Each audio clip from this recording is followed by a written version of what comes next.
Brilliance Audio.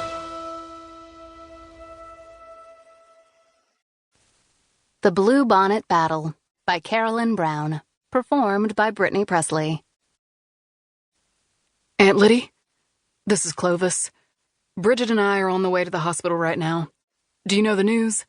Wanda Macy lives a couple of doors down from me and Bridget, and we walked down there to see if we could help out, but they were already loading her into the hearse to take her straight to the funeral home.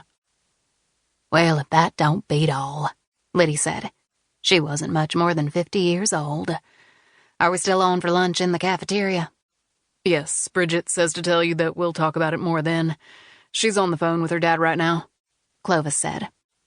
It didn't matter which of the 3 churches in town a person attended. When there was a death, Liddy Latham usually got the call before the body was even put on a gurney and taken to the only funeral home in town. The family would plan the funeral, but Liddy could coordinate a family dinner with her eyes closed, and she always brought one of her famous lemon pies to the event. The story around Bonnet was that the Taylors, Liddy's grandparents, had squatted in a pasture right about where one of the 2 traffic lights on Main Street was now located, and bought up acres and acres of land. They had built a church by the time Harry Davis's grandparents arrived, and that's when the feud started. Harry's grandparents wanted to buy some of the Taylors' land to build a saloon, and the Taylors were a religious family. For 3 generations and more than 100 years now, the struggle over property had been an issue between the 2 families. Liddy was born in Bonnet and had gotten married right after she graduated from high school.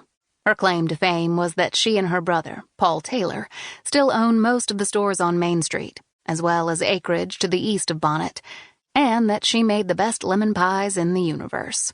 Her kitchen walls were covered with framed ribbons she had won every year at the county fair. Only Liddy and Jesus, with whom she was sure her great-grandmother had shared when she got to heaven, now had the recipes for her lemon meringue and lemon chess pies, and she was bound by a solemn oath to share the recipes with a relative when she was nigh unto death.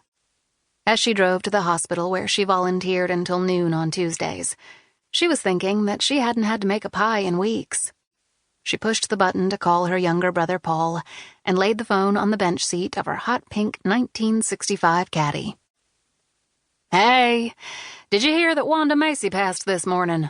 she asked when he answered after the 3rd ring. "Yes, I did. Bridget just called.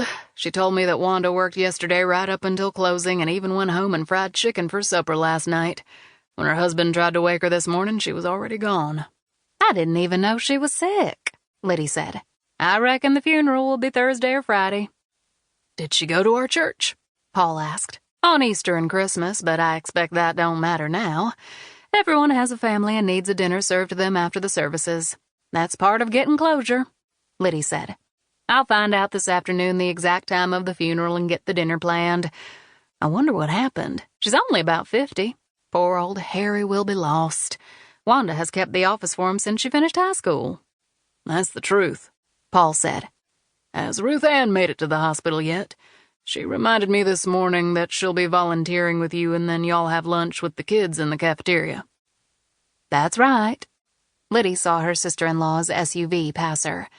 She didn't usually talk and drive, but that morning she had her phone pressed to her left ear. "No one will ever do the job as good as Wanda does, or maybe I should say did at this point. I saw her in the office yesterday when I walked down to the drugstore to get some medicine, and she looked perfectly fine."